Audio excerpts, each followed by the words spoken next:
नमस्कार मित्रों, ईश्वर की शरण में जाएं। परमात्मा जिसने सभी जीवों को इस संसार में भेजा है, सदा उसका धन्यवाद करते रहने से हमारी परेशानियां खुशियों में बदल जाती है। खामोशी से उनका सामना करने पर वे सामान्यतः कम हो जाती है। धैर्य रखने पर वे धीरे धीरे बीतते बीतते वे समाप्त हो जाती है।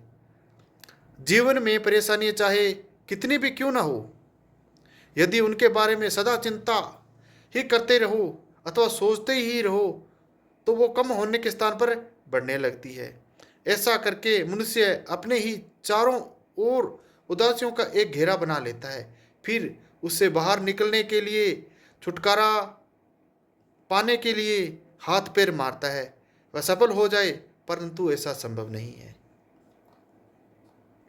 मनुष्य के जीवन में अनेक परेशानियां एक के बाद एक आती रहती है। वह गिरते, स्वस्थ या किसी बीमारी से आक्रांत पर जिसका इलाज संभव नहीं, व्यवस्थित हो जाता है। अपने घर परिवार के सदस्यों के आपसी वैमनस्य दुर्व्यवहार को देखकर दुखी होता है।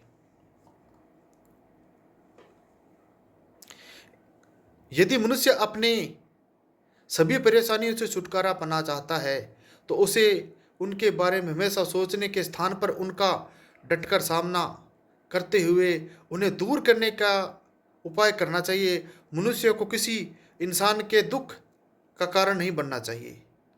दूसरों को दुख के सागर में धकेलने का विचार भी मन में नहीं लाना चाहिए। इंसान कितना भी अच्छा क्यों ना हो, उससे कभी कभी भूल तो हो ही जाती है। उससे उसका प्रायश्चित कर लेना चाहिए। दूसरे के दुख को कुछ हद तक कम करने के लिए समय याचना आवश्यक होनी चाहिए। तो सीधे से अल्फाज में बात है, यदि किसी को सुख नहीं दे सकते तो दुख भी न दें। जहाँ तक हो अपने जीवन में सबका भला करो। यदि भला नहीं कर सकते किसी का तो बुरा भी मत करो, क्योंकि जैसा करोगे वैसा भरोगे। तो परेशानियों से बचने के लिए हमेशा अच्छे कार्य करने का यत्न करना चाहिए, भलाई के कार्य करने चाहिए। आपको कभी भी घबराना नहीं चाहिए। मनुष्य की चाहे प्रशंसा हो या न हो, उसे अपने सच्चाई के रास्ते से दूर नहीं होना चाहिए। इस तरह से करने से मन को शांति मिलती है और अपने दुखों को सहन करने की शक्ति भी प्राप्त कर लेता है। ऐसा करने से मनुष्य को अपने जीवन की समझ आ जाती है।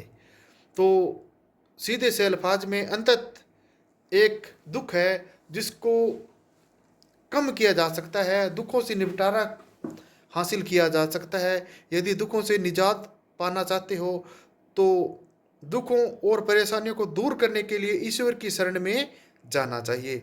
मन को शांत रखने के लिए मनुष्य को सदा अपने सद्ग्रंथों का अध्ययन करना चाहिए, सज्जनों की संगति करनी चाहिए, अपने कष्टों को भोगने के लिए उचित मार्ग की तलाश करनी चाहिए और सच्चे उस संत की तलाश करनी चाहिए जो हमें ईश्वर की ओर ले जाए और ईश्वर की सच्ची बात बताए और सच्ची बात बता करके हमें उस बात पर चलने के लिए कहे। धन्यवाद।